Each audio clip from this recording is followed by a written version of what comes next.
Ben ritrovati, da oggi si ricomincia, appunto ad oggi, per ogni giovedì alle 15 saremo in diretta insieme a voi per ascoltare le vostre richieste, per darvi, speriamo come sempre, consigli utili, e lo faremo insieme al nostro avvocato, l'avvocato Pierpaolo Rodighiero, responsabile del Codacons Cosenza.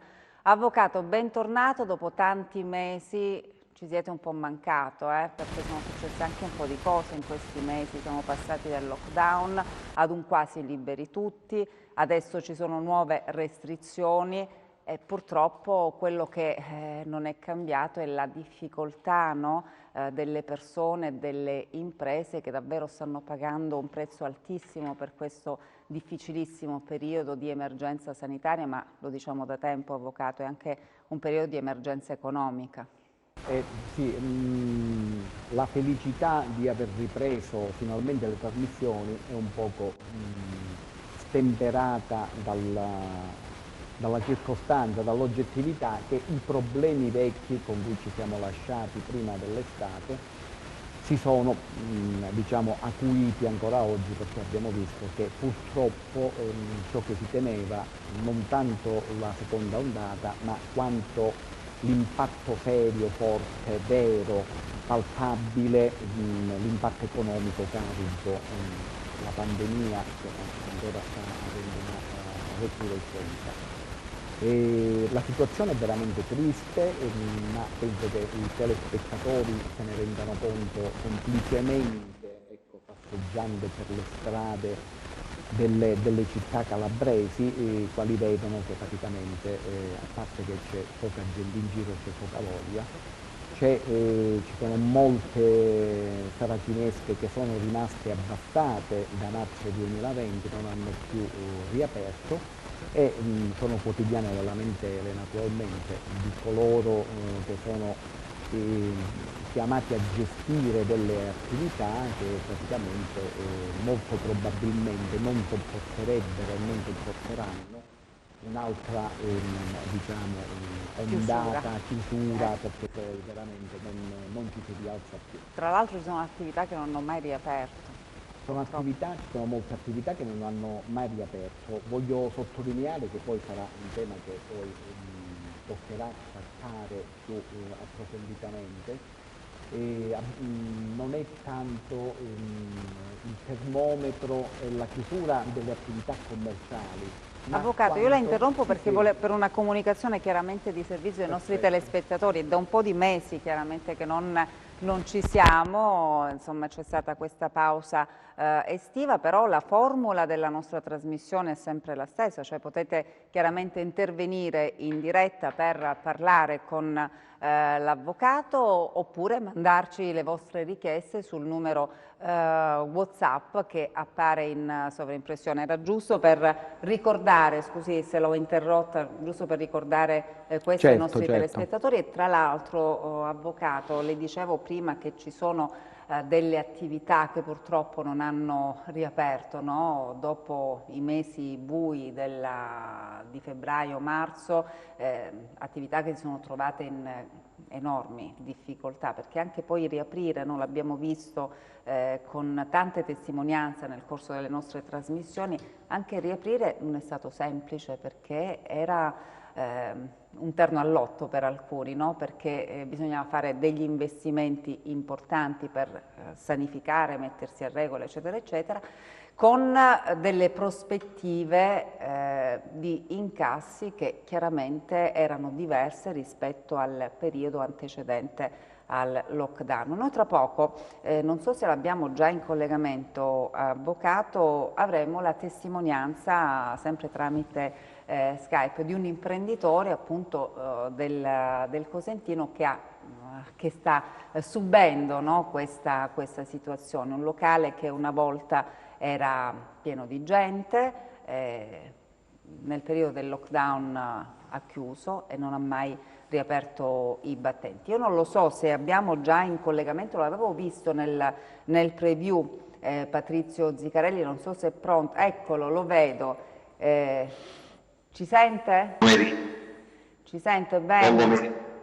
Sì, sì, dicevo, tra poco vedremo anche le immagini del suo locale, che era, dicevo prima, era pieno di gente un tempo, prima del periodo di febbraio-marzo, poi ha chiuso i battenti, lei l'aveva dato in gestione questo locale, purtroppo non ha più riaperto. È così? Sì, sì, io ho dato il mio locale a dei giovani proprio per dargli la possibilità di avere un lavoro. Diciamo io andando avanti con l'età ho preferito darli in gestione e andava benissimo il locale, fino a quando poi non è arrivata questa botta che ci ha tagliato le gambe. Ha tagliato le gambe prima a questi ragazzi e adesso tantissimo a me perché il locale è chiuso da marzo e io non recepisco più il fitto e non so proprio a chi rivolgermi. Ecco, Cioè vediamo da in marzo che questo io non momento prendo. le immagini del locale come era prima e adesso com'è attualmente. C'è un locale chiuso, entreremo anche all'interno con le immagini, c'è tutto fermo. Fa davvero tristezza perché si tratta di attività su cui lei ha investito molto, ci ha creduto tantissimo, anche le persone che lo gestivano, giusto? E lì dentro c'è la mia vita, Isabella. Io sono nato così come maestro di ballo, poi ho investito in questo locale, ho dato l'anima, ho dato tutta la mia vita, tutti i miei sacrifici e adesso mi trovo in netta difficoltà. Mi dispiace dirlo perché io non mi sono mai lamentato, mi sono sempre rimboccato le maniche, ho lavorato tantissimo, però adesso mi trovo in una situazione veramente di imbarazzo e non so a chi rivolgermi perché io ho dato il locale in gestione, quindi io non ho partita IVA, non ho recepito diciamo neanche quei 600 euro che secondo me non sono una misera per un locale del genere. Cioè io penso che le istituzioni devono stare molto attente a queste realtà perché c'è un mondo dietro. Dietro il mondo artistico come dire, c'è proprio un mondo di lavoratori, non solo l'imprenditore Patrizio Zicanelli, ma i barman, tutti gli artisti che ci lavoravano, insomma, guardaroba, DJ, insomma, c'è tutto un mondo dietro, un mondo dietro. E quindi nessun aiuto. Io la ringrazio per questa testimonianza, avvocato. Chiaramente noi ci siamo occupati spesso delle partite IVA, delle difficoltà, ma Sì. anche per chi è il titolare, no, il proprietario dei locali, insomma, chiaramente chi gestisce l'attività non ce la fa più ad andare avanti, non ha i soldi da investire proprio per mettere al norma, insomma, tutto quello che comporta, no, una riapertura. Però di chi, insomma, dei titolari, no, dei locali poi non se ne occupa nessuno quasi. Io ringrazio intanto Patrizio Zicarelli per questa testimonianza. Quindi, Sì, perché come abbiamo visto le difficoltà, ne abbiamo parlato più volte dal punto di vista naturalmente economico e dei cittadini.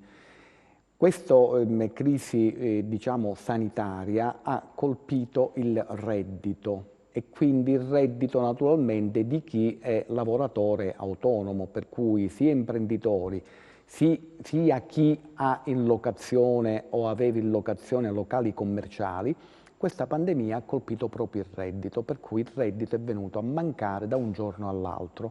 Poco è servito, ma lo avevamo denunciato, quelle misure tampone che sono state licenziate, che praticamente nulla hanno prodotto in termini di sopravvivenza del substrato economico di cui l'Italia vive. Ricordiamoci, e lo abbiamo detto più volte, che chi ha un lavoro autonomo, cioè noi autonomi e partite IVA, produciamo il 70% del gettito fiscale in Italia. Significa che beni di servizio, la sanità, gli stipendi, le pensioni vengono pagate per il 70% col gettito di autonomi e partite IVA. e io la interrompo perché abbiamo una telefonata. Perfetto. Pronto?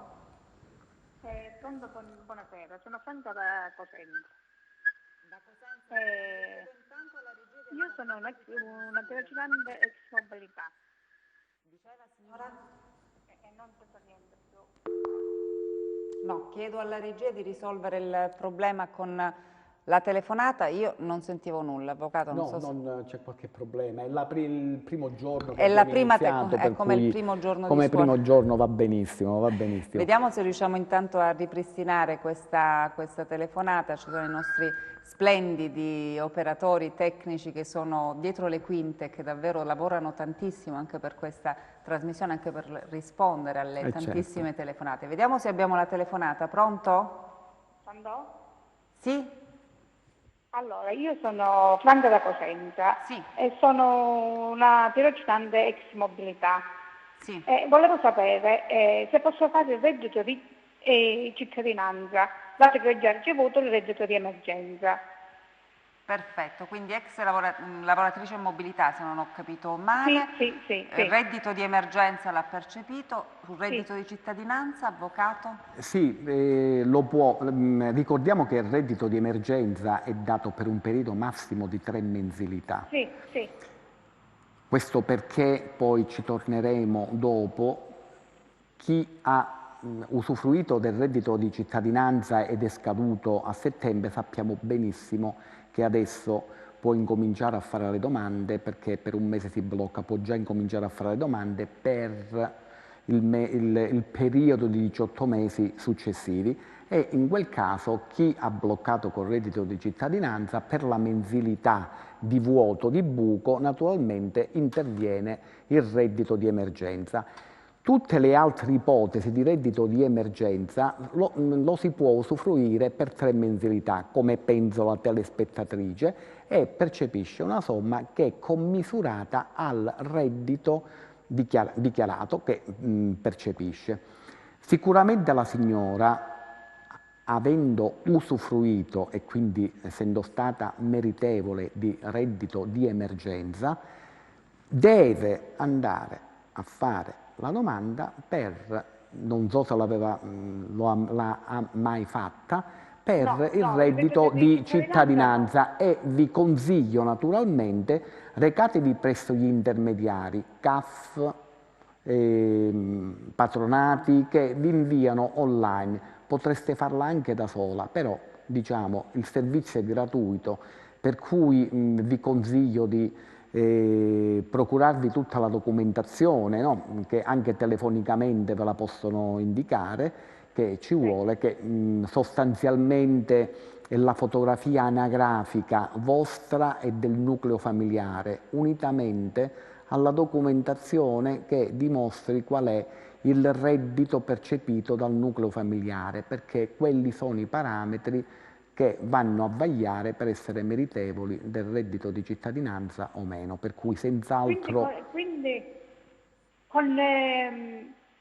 Quindi che io faccio il tirocinio non va niente, non implica. Allora, il tirocinio, se è, diciamo, se è pagato e quindi avete la corrispondenza, bisogna vedere che cifra arrivate e se avete anche gli altri parametri. Ecco perché vi dico, recatevi presso un intermediario. Naturalmente sapete bene che non dovete avere depositi superiori a 6.000 euro in conto corrente, il nucleo familiare. Sapete benissimo che non dovete aver acquistato una macchina superiore a 1.600 di cilindrata negli ultimi 2 anni, che non dovete aver avuto, diciamo, spogliati di bene nel medesimo periodo, non dovete essere proprietaria di moto di grossa cilindrata, non dovete avere, diciamo, ci sono un po' di requisiti per andare a fare la fotografia socio-economica del nucleo familiare. Ecco perché non c'è un solo parametro, sono dei documenti che poi ve li vagliano, diciamo, ecco,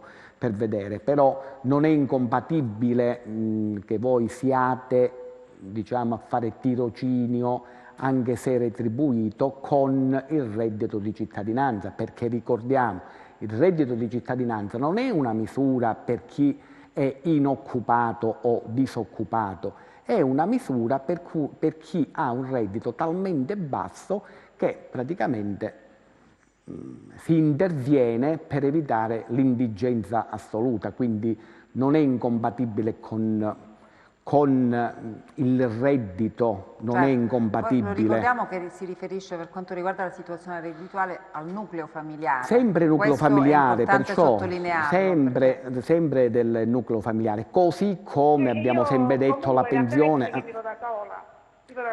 Lei vive adesso al Sisi, lo dicevamo in linea generale. Perché, si guarda, se voi vivete da sola e quindi avete un nucleo familiare a parte, per cui fate la domanda, vi ripeto, fate prima una telefonata in modo che ve la potete scaricare anche da internet, ma comunque facendo una telefonata... Meglio andare da un patronato. Sì, vi daranno una lista di documenti che di facile... Ecco, si possono produrre facilmente. Subito, ecco, sono documentazione Poi lei lo che sa, già la dichiarazione avete. ISEE, il reddito ISEE, che bisogna portarlo tutti dietro. Sempre dietro, per cui è una documentazione, diciamo, fruibilissima se uno non ce l'ha presso gli uffici competenti, e quindi producete, però vi fanno la domanda online in modo che siete sicura che, insomma... Speriamo bene. La ringrazio. Grazie a lei, signora.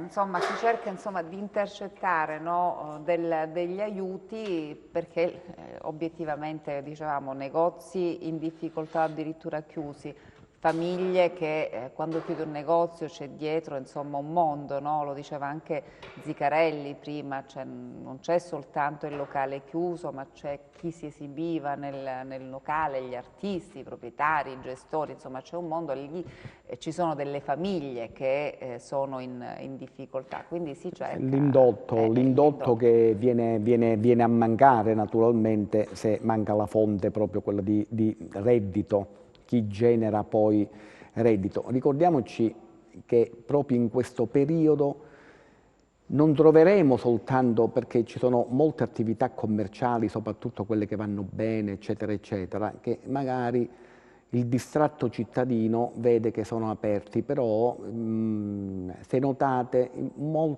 molte occasioni cambiano i gestori o i proprietari, lo abbiamo denunciato molte volte.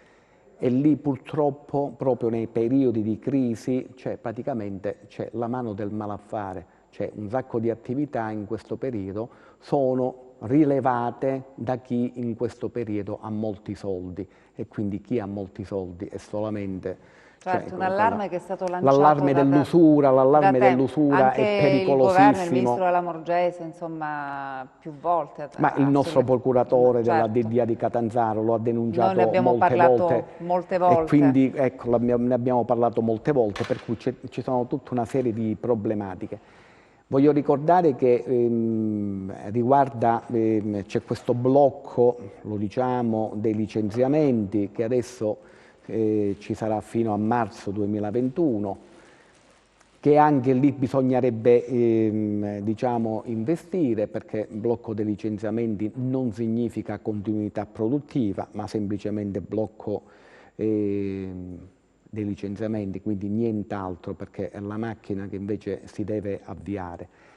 Riceviamo, ma i telespettatori che sono interessati ne hanno contezza, molti ancora non hanno percepito la cassa integrazione, ancora non si riesce a sbloccare per alcuni lavoratori per la cassa integrazione dopo la telefonata, sì, perché questo è un problema serissimo, perché ci sono lavoratori in cassa integrazione da marzo e che praticamente sono veramente nell'indigenza più assoluta. Sentiamo chi è in linea e poi partiamo proprio dalla cassa integrazione. Pronto?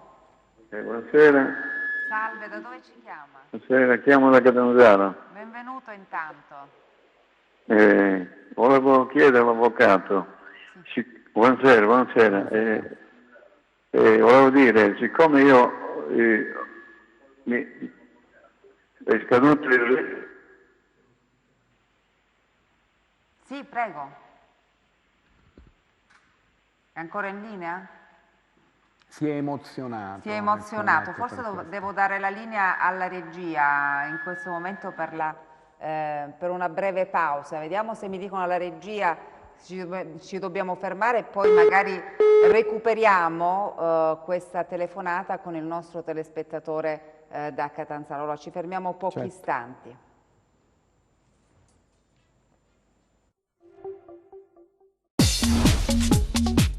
Cerca Teleeuropa sul tuo Play Store o Apple Store e scarica la nostra app.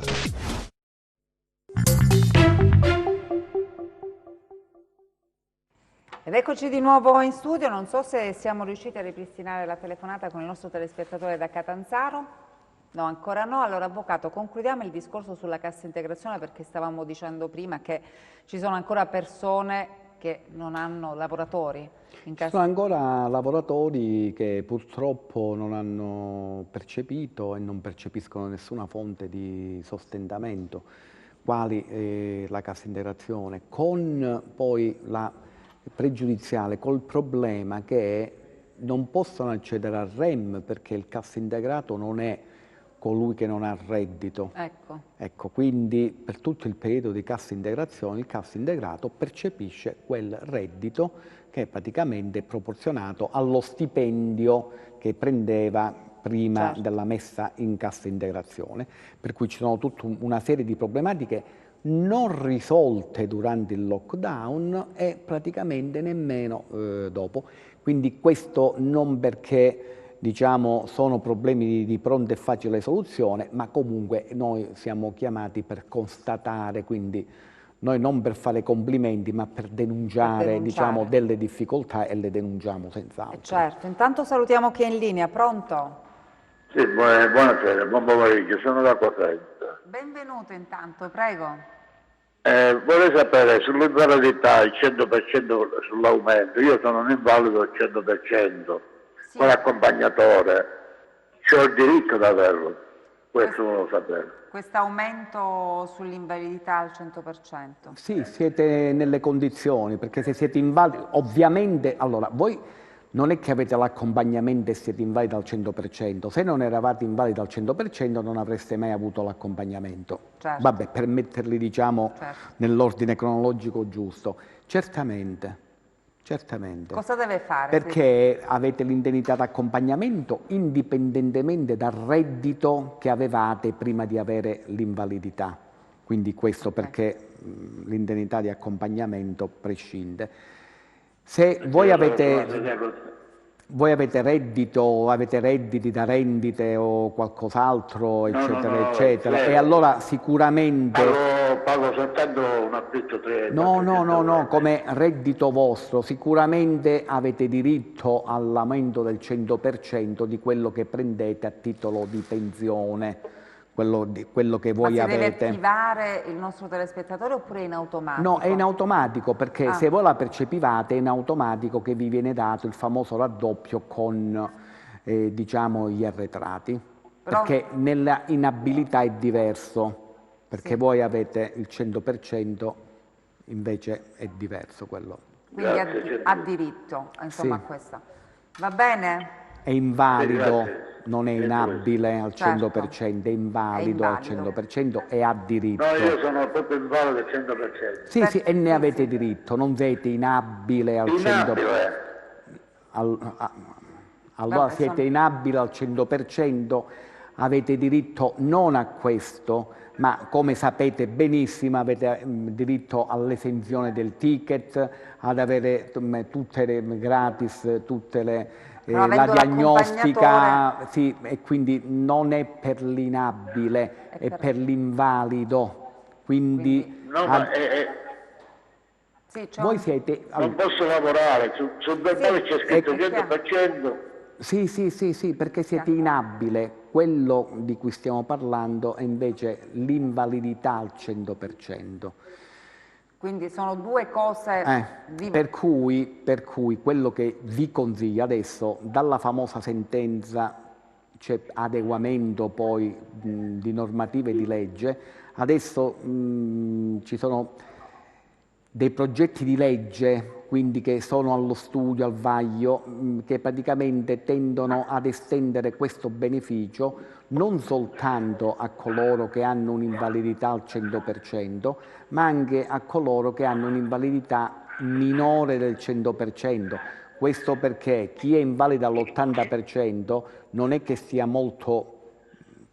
tantissimo meglio di chi ha il 100%, per cui diciamo le difficoltà a condurre una vita libera e dignitosa ci sono anche in quel caso. Comunque per il momento c'è solamente per l'invalidità al 100%. Sì, voleva aggiungere qualcosa? Sì, e io qua c'ho il verbale, Sì, c'ho ma il verbale, c'è scritto totale permanenti inabilità lavorativa al 100%. perfetto, perfetto. E quello che vi dicevo, adesso la norma parla di invalidità, non inabilità. Voi sicuramente a breve c'è stato il problema e c'è tuttora il problema del Covid, per cui si stanno rallentando, la macchina anche legislativa si è rallentata. E quindi diciamo anche su questo aspetto stiamo aspettando che ci siano dei decreti che allarghino le maglie anche per un principio di equità a tutti coloro che si trovano in una situazione anche di inabilità lavorativa al 100%, perché naturalmente è molto disagiata. Io vi consiglio, quindi detto questo, vi consiglio comunque poi di tenervi in contatto con il CAF o il patronato che vi fa la certificazione ISEE annuale e quindi dove vi rivolgete abitualmente, perché naturalmente poi appena c'è un decreto che è migliorativo per la vostra situazione fanno loro, ecco, perché qui ci vorrà poi una domanda, perché questo è estensivo. Ecco, in quel caso ci vuole la domanda, va bene? Ecco, però sulla sedia a rotella non c'è diritto, no? No, le provvidenze di legge vi sono garantite dallo Stato, queste sono le provvidenze di legge, nel senso che voi prendete un'indennità e prendete l'indennità anche di accompagnamento, per cui il diritto che lo Stato concede alle persone che sfortunatamente hanno una situazione di handicap come la vostra vi vengono garantite, quindi non che non c'è niente, c'è questo.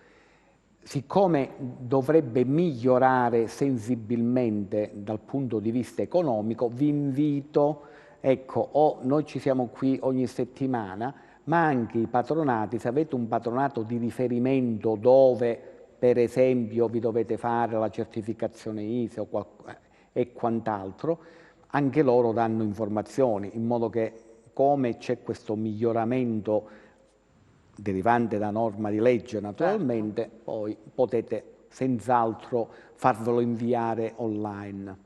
Va bene, quindi dobbiamo un po' aspettare perché in effetti in questo periodo di emergenza sanitaria tutto è rallentato. Ci sono 200 decreti attuativi, come abbiamo visto dall'inizio del lockdown, quello che tutta l'Italia si è impoverita, c'è stata solamente una proliferazione incredibile. No, noi italiani siamo bravi a fare molte leggi, proprio sempre. Ce lo invidiano tutti questi. E 200 decreti attuativi di decreti legge praticamente ancora aspettano di essere licenziati.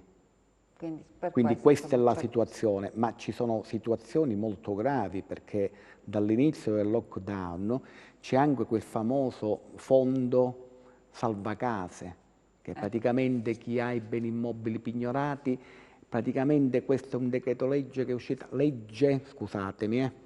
che è stato emanato il 24 dicembre 2019 e aveva il governo entro 90 giorni i decreti attuativi. Allo scadere dei 90 giorni siamo andati in lockdown, che quindi è un fondo salva case sottoposto a pignoramento immobiliare a chi gli stanno vendendo la casa in pratica, cioè praticamente ancora si sta aspettando il decreto attuativo, come intervenire per evitare che un sacco di gente si trovi in mezzo alla strada perché gli stanno vendendo la casa. Quindi ci sono anche delle cose serie, gravi, ce ne sono 200 ancora in attesa, ecco, di poter avere esplicazioni, i decreti attuativi. Salutiamo chi è in linea intanto, pronto? Buonasera, pronto? Salve, da dove ci chiama? Da Cosenza. Benvenuta intanto. Grazie, gentilissimo. Prego. Allora, io volevo sapere, siccome mio marito ha un'invalidità del 74%, e percepisce l'assegno di 289 euro, in più fa un tirocinio di mobilità in deroga al conservatorio. E ultimamente gli è arrivata una lettera che praticamente chiedono 6.700 euro indietro all'INPS per aver superato il reddito negli anni passati. E noi abbiamo messo l'avvocato anche noi abbiamo fatto ricorso, solo che ad oggi lui non vede sul PIN dell'INPS l'importo di novembre della pensione. È possibile che l'abbiano sbloccato? No, il blocco della pensione è impossibile. Vi do una notizia. A settembre 2020, quindi è proprio fresca, una sentenza della Cassazione, civile, settore previdenza, ha sancito finalmente un principio che veramente in qualche norma di legge già si intravedeva da un paio di decenni, e cioè che quando è la pubblica amministrazione, l'amministrazione intesa quale ente previdenziale o ente pubblico in generale, sbaglia non per colpa del soggetto e dà di più, quindi corrisponde di più a titolo stipendiale o qualsiasi altra, diciamo, voce, le somme non sono ripetibili. Finalmente il principio è stato posto, e quindi se non ho capito il grado di parentela con la spettatrice. Credo il marito, signora. Sì, mio marito. Se vostro marito, senza nulla nascondere all'ente previdenziale, cioè ogni anno ha mandato il reddito, ogni anno con l'ISEE avete fatto tutto in regola, quindi voi nulla avete nascosto. Sì, abbiamo fatto tutto. Certo. Perfetto, e nulla avete nascosto, l'ente non può ripetere queste somme. Allora, la signora in questo caso insieme al marito che cosa devono fare? No, niente, c'hanno l'avvocato, io ve l'ho detto, certo. ma l'avvocato sicuramente il foro calabrese non ha bisogno di suggerimenti, diciamo, per cui non vi preoccupate, queste sono notizie che ogni avvocato sa, ecco, le ho dette io. Quindi dovremmo trovarlo il mese di novembre allora? No, questo non lo so se c'è qualche altro problema, diciamo, perché non esiste blocco di pensione. Esiste se avete debiti ma siete fuori cifra per qualsiasi forma di pignoramento, perché voglio ricordare che per quanto riguarda vostro marito che percepisce questa indennità, non so quanti anni ha, c'è una soglia al di sotto del quale le somme non possono essere in nessun modo prese, bloccate, pignorate, certo, eccetera, eccetera. Per la somma che percepisce per questa indennità ovviamente è fuori. Quindi se l'hanno bloccato ci deve essere qualcosa di amministrativo, sicuramente non per debiti e non perché devono andare a recuperare 700 euro degli anni precedenti, quindi ci sarà qualche altro problema che fate un'istanza di accesso. Non deve andare nemmeno in revisione più, quindi... Sì, ma non c'entra, mi dispiace che non deve più andare a revisione, quindi, però ci sarà qualche problema di carattere amministrativo, quindi istanza di accesso agli atti non fatela voi, fatela fare all'avvocato, in modo, ecco, che vi dice anche che problema c'è perché non c'è stata questa erogazione di questa mensilità, però non è per debiti. Va bene, signora. Grazie a lei. Mi fa piacere questa sentenza perché noi quante ne abbiamo sentite di persone, di pensionati ma che ha ristabilito, certo, e anche qua poi le sentenze vanno lette anche non soltanto nel caso specifico ma anche in senso estensivo. Noi abbiamo purtroppo avuto la disgrazia sempre prima del lockdown, perché soprattutto tutte quelle donne che sono diciamo toccate dal male del secolo, che praticamente a tutti quanti, perché ho dovuto trattare questa problematica per motivi professionali, hanno avuto la problematica che quando c'è la malattia acuta hanno naturalmente, sappiamo benissimo che percepiscono un'indennità, sì, e poi quando la fase acuta non c'è vengono chiamate a visita e praticamente la visita e la risposta non è mai subitanea, per cui in massa l'INPS cerca di recuperare soldi perché ha pagato in più. Anche in quel caso, cioè, non si è mai nascosto niente. Se l'INPS ha pagato in più, quelle somme non devono essere ripetute. Beh, è chiaro. Cioè, questo è un principio di equità, certo, proprio un principio di equità. Abbiamo una telefonata intanto, pronto? Sì, pronto. Sì, da dove chiama? Da Castrovillari. Benvenuta intanto, prego. Sì, e niente, volevo chiedere al dottore, all'avvocato, però se dell'Enasarco, non INPS, Enasarco. È l'ente previdenziale dei commercianti, Sì, degli sì, agenti, sì, veramente. mi hanno dato.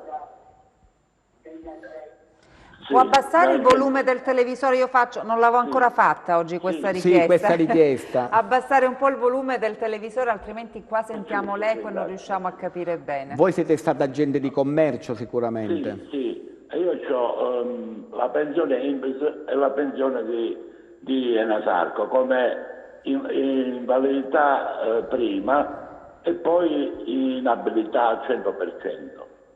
Come agente come INPS percepisco ancora l'inabilità al 100% perché ho 64 anni e non sono andato ancora in vecchiaia. L'Enasarco ho fatto, perché io la pensione me l'hanno data nel 2005. Dal 2005 al 2013 ho lavorato come invalido, quindi ho versato i contributi.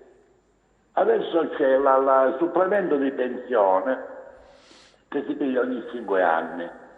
Io ho fatto la domanda all'Enasarco e me l'hanno respinto perché dice che devo andare in vecchiaia a 72 anni, dopo i 72 anni posso fare il supplemento di pensione.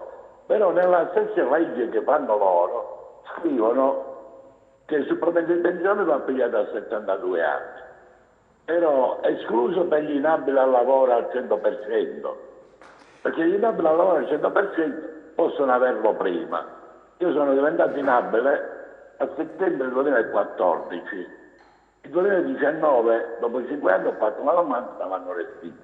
Poi proprio ieri ho fatto Quando ve l'hanno volta respinta? in automatico, non so che faranno un'altra volta. Mi hanno detto che devono avere il 72 anni, dopo 72 anni posso avere sui miei contributi. Quando hanno respinto la domanda? Chiedo scusa. Del 2019. 2019, avvocato. Ho fatto due volte.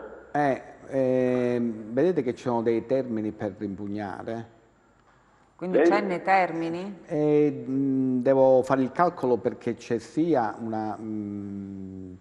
tutti i periodi di sospensione anche straordinaria per il Covid, quindi bisogna vedere se ci sono. Dovete fare una cosa, voi telefonate da Castrovillari, Sì, ma non è... Sì, c'è la sede INPS. No, dovete andare, dovete andare a un patronato che vi segue. Sì. E praticamente perché lì ci sono gli uffici legali in modo gratuito o andate da un libero professionista, però fatele vedere con sollecitudine per vedere i termini per impugnare. Siccome l'Enasarco, secondo me... Sì, abbiamo capito un po' il problema, però è un poco bisogna spinoso, risolverlo. a parte che è un poco spinoso perché è vero che ci sono dei termini. No, Ho capito. No, per questo noi le stiamo Non per consigliando impugnare, di agire subito, perché se nel 2019 le hanno respinto questa domanda. Sì, a fine 2019. Ecco, quindi bisogna vedere se ci sono i termini per impugnare, però bisogna fare farlo presto, giusto? Ecco, andate magari al più tardi domani, perché Subito, non vorrei perché con i termini quando vi scadono. Perché poi c'è una doppia sospensione, c'è stata anche per il Covid, altrimenti eravate già fuori termine. Quindi si deve fare il calcolo in questo senso. Certo, per cui c'è tutto il periodo Covid che è in sospensione, per fortuna fino al 5 maggio. Quindi potrebbe rientrarci, però si deve attivare subito, per questo le sta consigliando l'avvocato di andare ad un patronato. Comunque è venuto prima del Covid questo, è venuto prima del Covid comunque. Per impugnare il provvedimento di rigetto della vostra domanda. Ho capito. Quindi perché se lei ha diritto, chiaramente poi se fa passare troppo tempo, poi perde questo diritto. Non riesce a capirlo nessuno se ho diritto o meno. Quello è il problema. Però a parte che prima intanto impugnate con i documenti perché è materia un poco spinosa, discuterne in televisione significa fare 3 trasmissioni e poi No, con diventa lettura difficile anche documenti. senza le carte, no? Perché qua in questi casi bisogna guardare proprio le carte, le date. No, le poi cose. sì, poi quello, allora, voi dovete far leggere quello che interpretate voi dalle carte, no? Noi magari siamo tecnici, interpretiamo non meglio, cioè abbiamo un percorso di studi per farlo.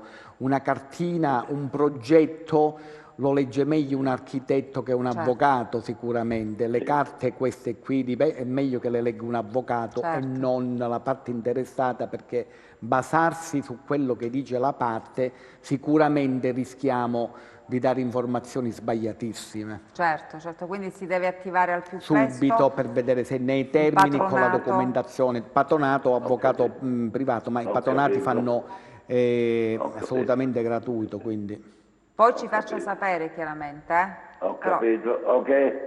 grazie. Ok, grazie gentilissimo. Grazie anche a lei. Insomma, le difficoltà non mancano, ci sono molti dubbi, no? Però insomma, le tasse da pagare, quelle non si fermano, avvocato. Le tasse da pagare non si fermano, per fortuna, come abbiamo visto dai giornali, che fino a una settimana fa erano in arrivo 9 milioni di cartelle esattoriali, adesso per fortuna è stato bloccato tutto fino al 31 dicembre 2020, quindi fino a fine anno siamo, diciamo, salvaguardati che non arrivino, cioè non arriveranno cartelle esattoriali. Nella norma, che la novità importante è questa, nella norma di rinvio della spedizione delle cartelle esattoriali è inserita una norma molto interessante che riguarda sia chi aveva fatto la rottamazione ter, che ancora causa Covid le rate sono ancora a scadere, sia coloro che hanno ricevuto cartelle esattoriali nell'anno 2020 e che ce le hanno e non hanno fatto assolutamente niente. La norma che cosa dice? Che adesso si può, fino a fine anno, si può praticamente chiedere una rateizzazione. Fino a 60.000 euro si può chiedere 72 rate.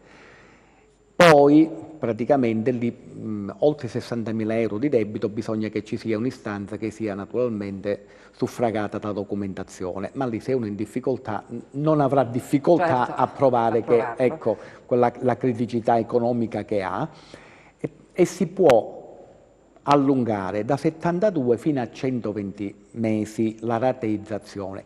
Qual è la cosa importante?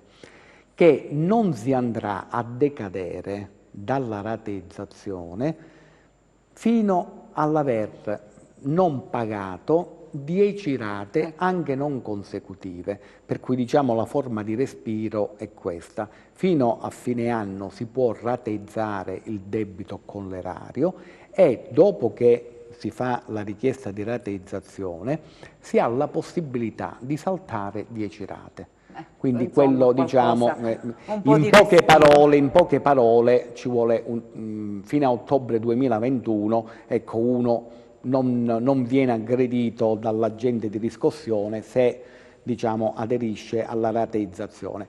Avvocato, io vedo già in linea Cristian Scalmazzi, che saluto, ecco, lo vedo nel nostro monitor di servizio, che è il delegato per la provincia di Cosenza di Confimitalia. Mi sente?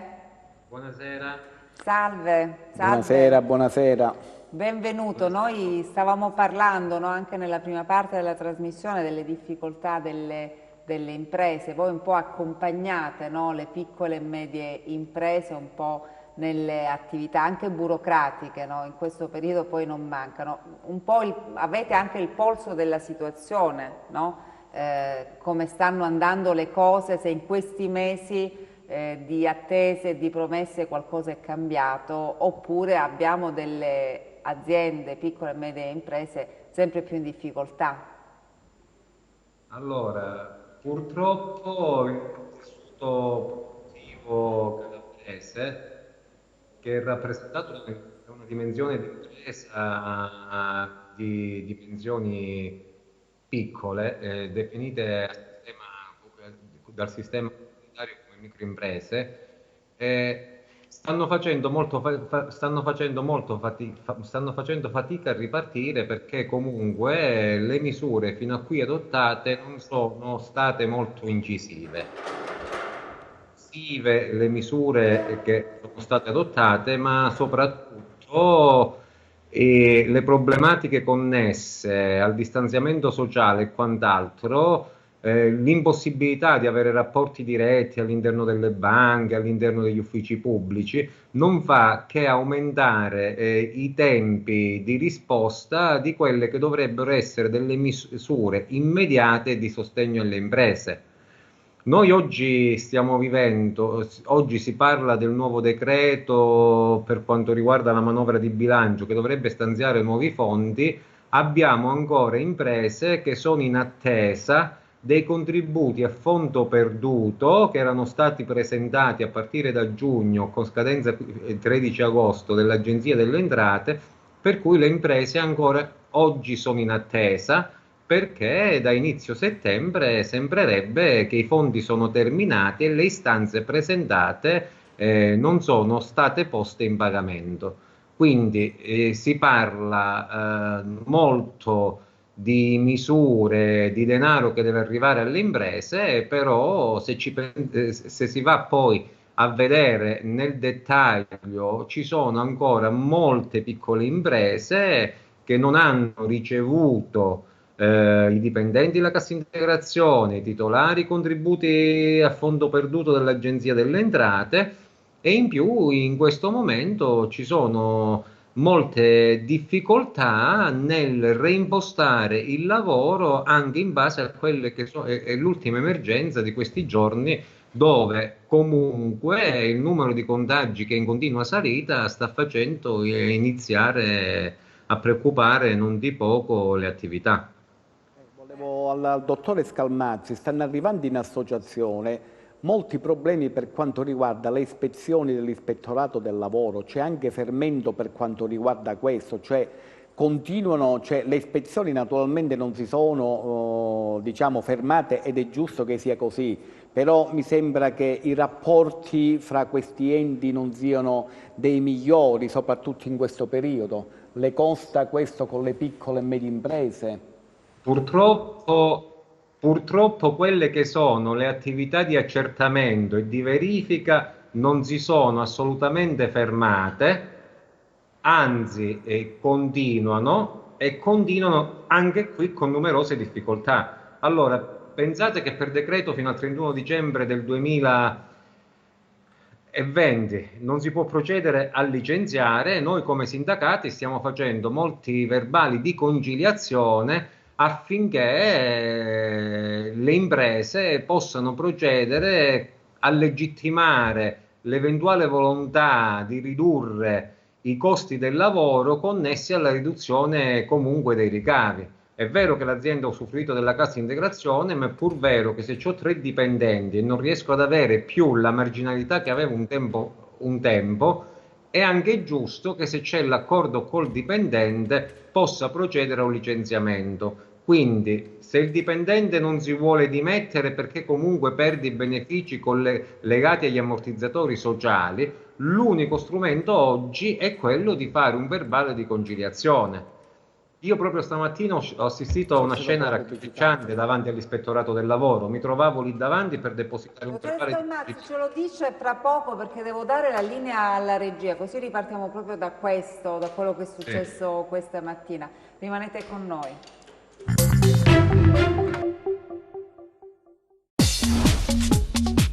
Cerca Teleeuropa sul tuo Play Store o Apple Store e scarica la nostra app.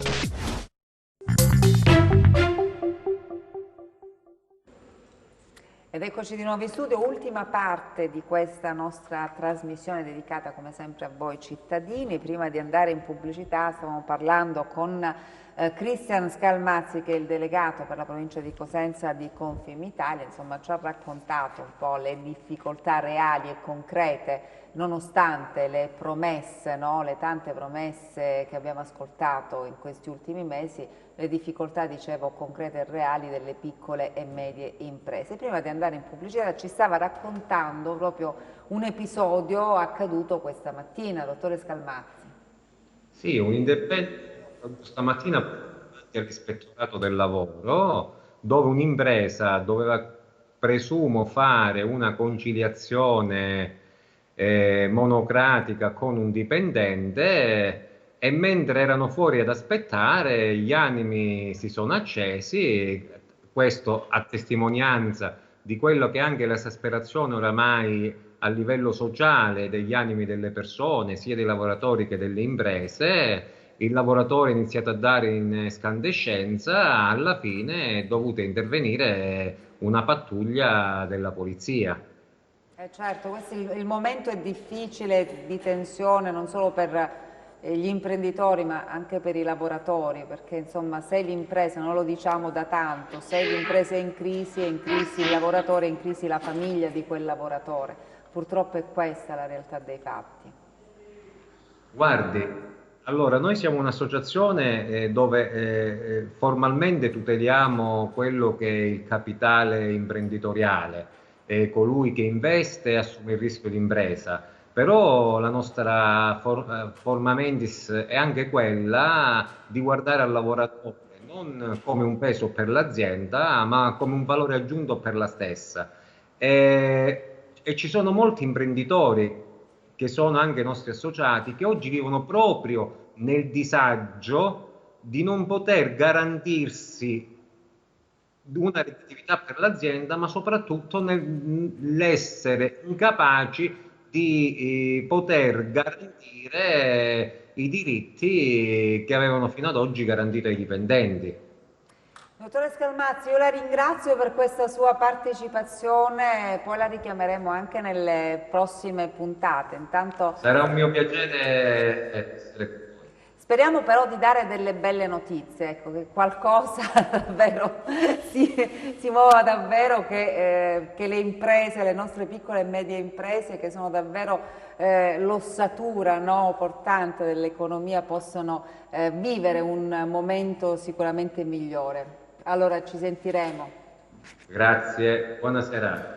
Grazie a lei. Noi abbiamo intanto anche una telefonata ai nostri telespettatori che chiaramente vogliono intervenire in diretta. Pronto? Pronto? Sì, da dove ci chiama? Cosenza. Benvenuto intanto. Grazie. Prego, cosa voleva raccontarci oppure cosa voleva chiedere? Niente, volevo chiedere, siccome mia suocera è disabile, è alla 104, bene?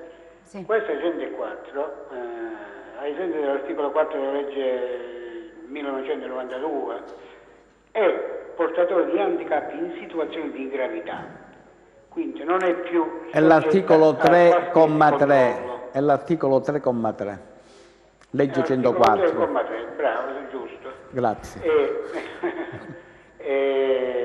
Ora dovrebbe, in una parte c'è disabilità, in una parte c'è, scusate un attimo che mi è sfuggito, ecco, in una parte c'è diagnosi funzionale. Questa diagnosi funzionale. Ora dovrebbe comprare una macchina. Dovrebbe comprare in base alla 104, vorrebbe sfruttare la 104 per comprare un'auto. Ecco, l'agevolazione sull'IVA, sì. Sì, qual è il problema? Si è andata alla concessionaria, la quale concessionaria ha detto no, manca nella parte di diagnosi funzionale il problema. Cosa manca? Chiedo scusa. Ma lei invalida al 100%, ovviamente con l'indennità... A questo punto... No, all'indennità naturalmente di accompagnamento... Manca la dicitura che... No, articolo 3,3 comunque invalida al Al 100%. 100% è all'indennità di accompagnamento, per Infatti, cui non quindi, vedo qual è il problema, se un perché articolo 3,3 non è per lei, ma è per chi l'accompagna, che quindi può usufruire È la figlia. dei benefici e quindi avere l'IVA cioè, io al non ho capito che 4%. dicitura Non so manca, che insomma. dicitura manca, sì. Che dicitura manca, secondo il concessionario? Per l'acquisto di una macchina. No, credo Non si riesce a capire. Ha fatto la figlia, la figlia ha fatto la richiesta al responsabile dell'unità di medicina legale dell'INPS. Sì, vabbè, comunque io credo che non ci debba essere Allora, scritto guardate, il bisogna... beneficio, no? No, allora... La quale non ha risposto all'articolo dei requisiti di cui all'articolo 4 del decreto legislativo 9 febbraio 2012, numero 5. Perfetto. Allora, Che cosa succede? Ho capito di quale articolato si parla.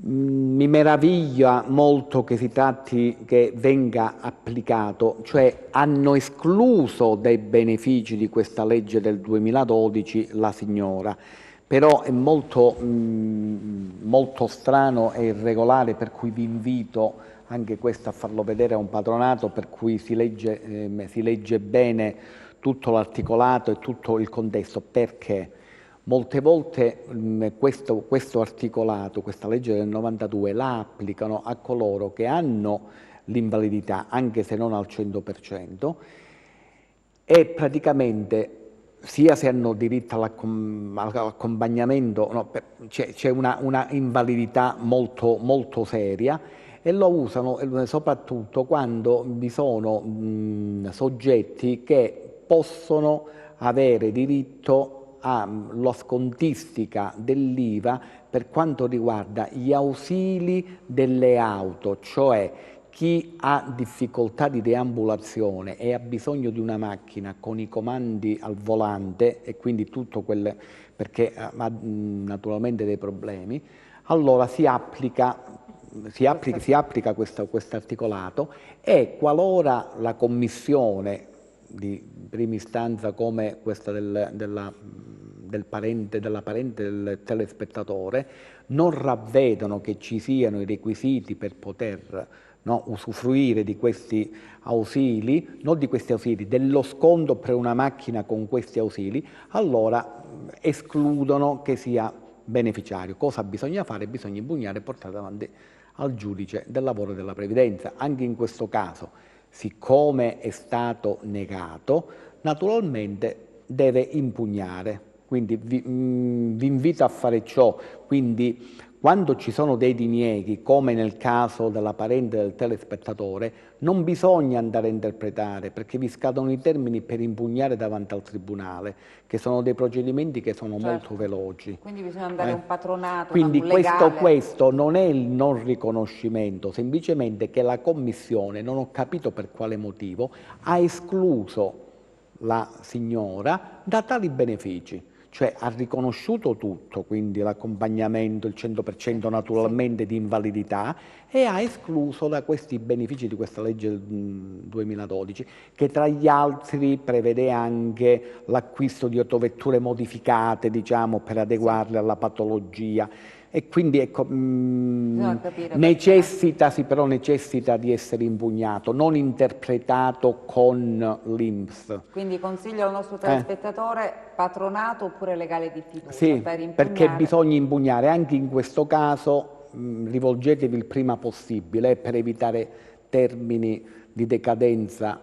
Certo. Salutiamo chi è in linea intanto. Pronto? Pronto? Salve, da dove chiama? Buonasera. Volevo chiedere, per un soggetto disabile che gode dell'indennità di accompagnamento e a 18 anni dall'età di 18 anni gode pure della pensione di 200 e più euro, ho sentito parlare che questa ultima, la pensione, sarà aumentata fino ad arrivare a 400-500 euro al mese. È vero? Sì, è vero. dovrebbe... E da quando?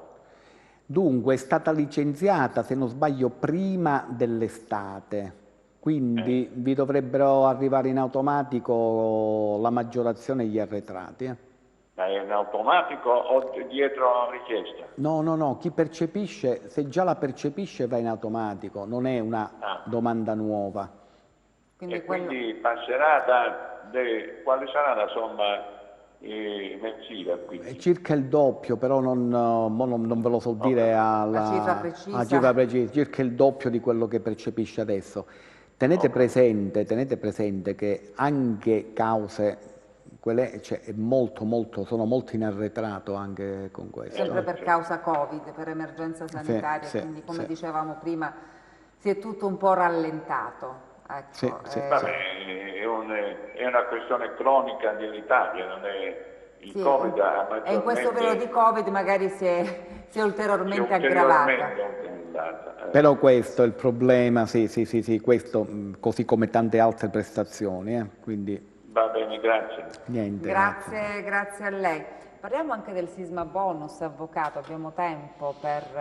Abbiamo tempo, come ci eravamo lasciati con questo sisma bonus a metà luglio 2020 e adesso la novità è quella che mancano le coperture finanziarie perché prima l'avevano allungata per altri 2 anni, adesso diciamo è proprio del 14 ottobre una risoluzione dell'Agenzia delle Entrate che ho stampato che praticamente tutto deve compiersi, ovvero la formalità deve compiersi entro il 31 dicembre 2021.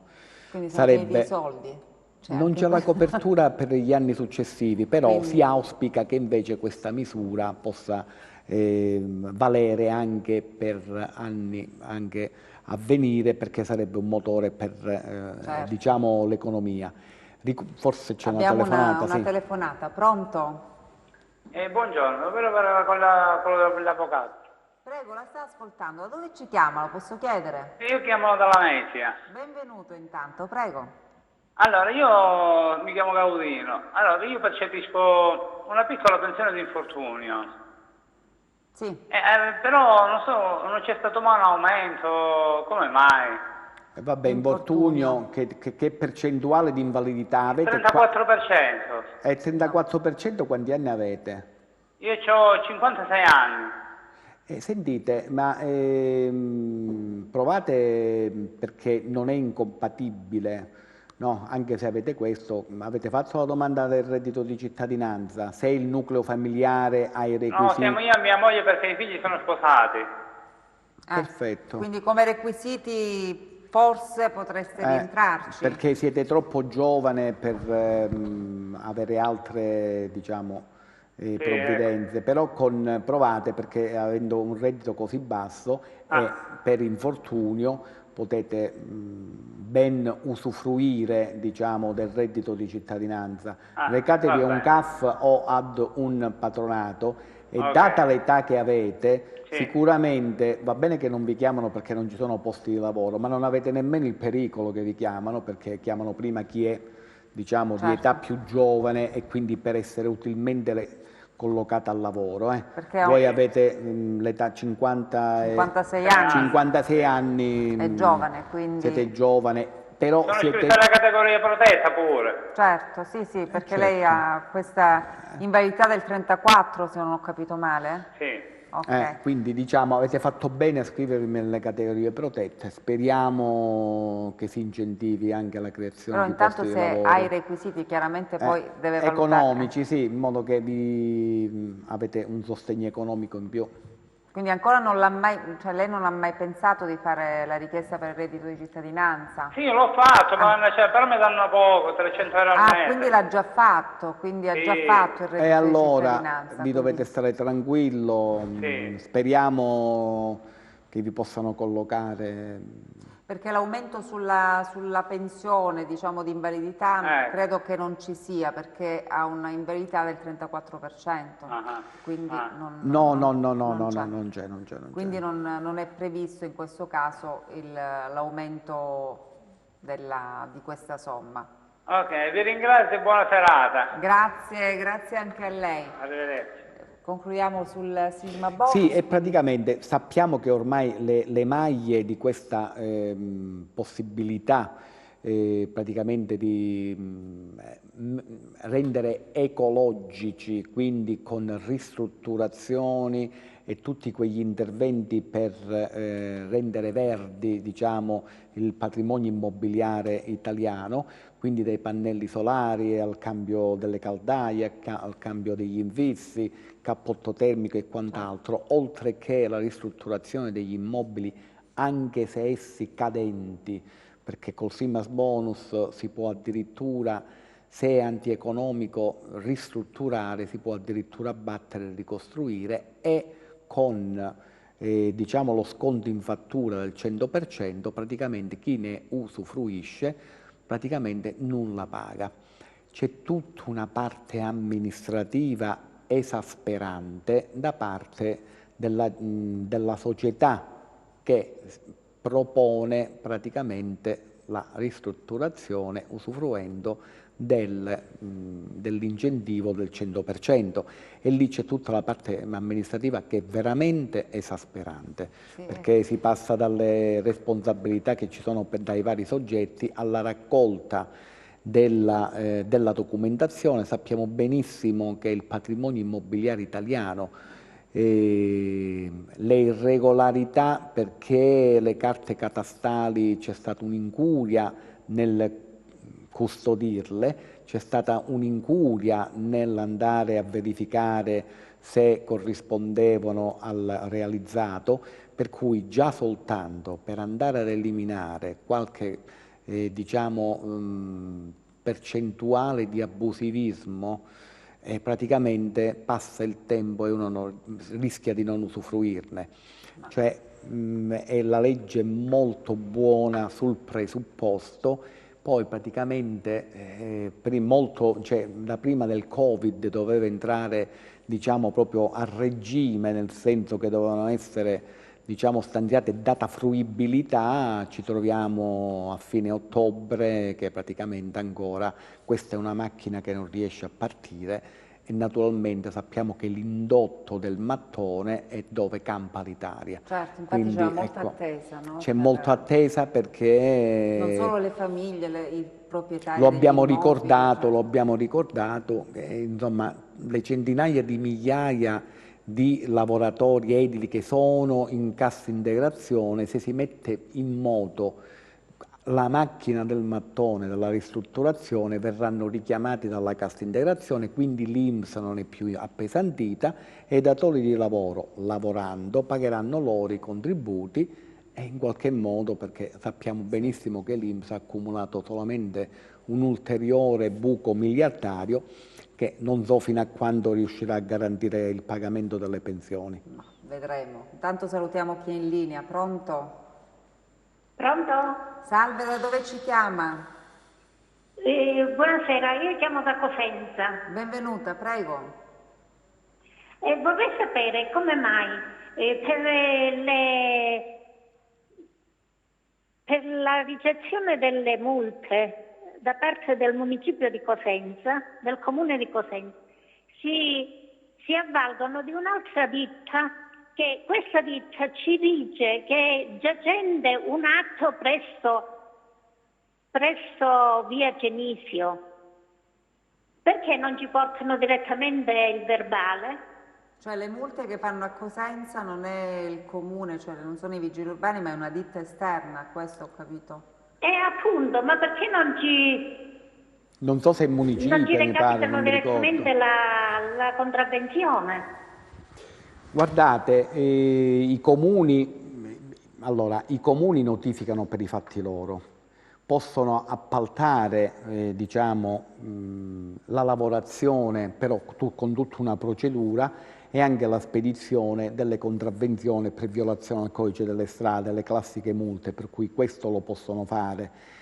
Lì non è che vi dicono di andare a ritirare, molto probabilmente è stata tentata la notifica presso di voi. No, non è stata è stato tentato solamente, cioè ci hanno portato solamente la notifica che era giacente questo atto in via Genizio. Ma quella è la seconda, signora, perché prima di arrivare...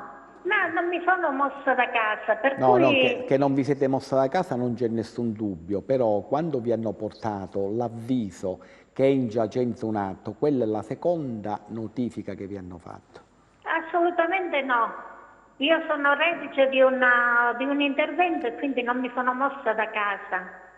Quindi non ha ricevuto Proprio la prima notifica. con certezza. Vabbè, ma quello potrebbe incidere, indipendentemente da quello che ha detto la signora, potrebbe incidere semplicemente sulla validità della notifica, che quella è un altro discorso. Quello che vi consiglio comunque è di ritirare e di sapere che cosa perché vi hanno contravvenzionato. Per cui vi consiglio comunque di ritirare...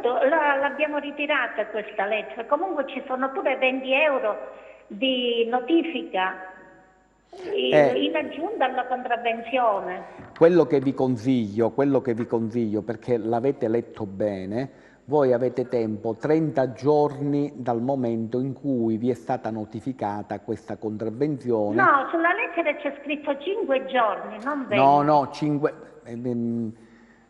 Forse sono un po' più tecnico di voi, però mi dovete stare a sentire perché altrimenti... perché siamo in chiusura. Solo perché siamo in chiusura.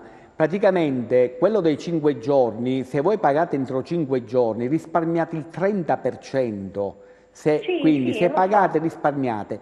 Se invece volete fare opposizione avete 30 giorni di tempo per andare davanti al giudice di pace per fare opposizione.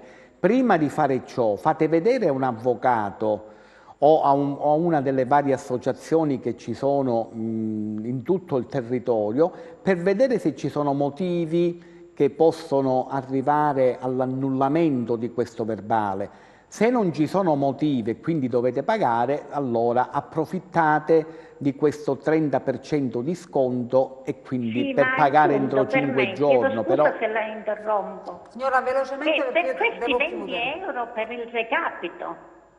Perciò per tutto queste sono, diciamo che la convenzione che è stata fatta fra comune, non so qual è questa società, che praticamente vengono addebitate a voi. Questo è un motivo di opposizione, però ne parleremo prima, la prossima settimana, magari. Signora. Io la devo salutare perché davvero dobbiamo chiudere. Grazie all'avvocato Pierpaolo Rodichiero, quindi ci vedremo prossima settimana, se vorrà la signora potrà richiamare, quindi potremo approfondire meglio questa vicenda che probabilmente interessa tanti cittadini. Intanto io ringrazio l'avvocato e ringrazio come sempre voi che siete rimasti in nostra compagnia.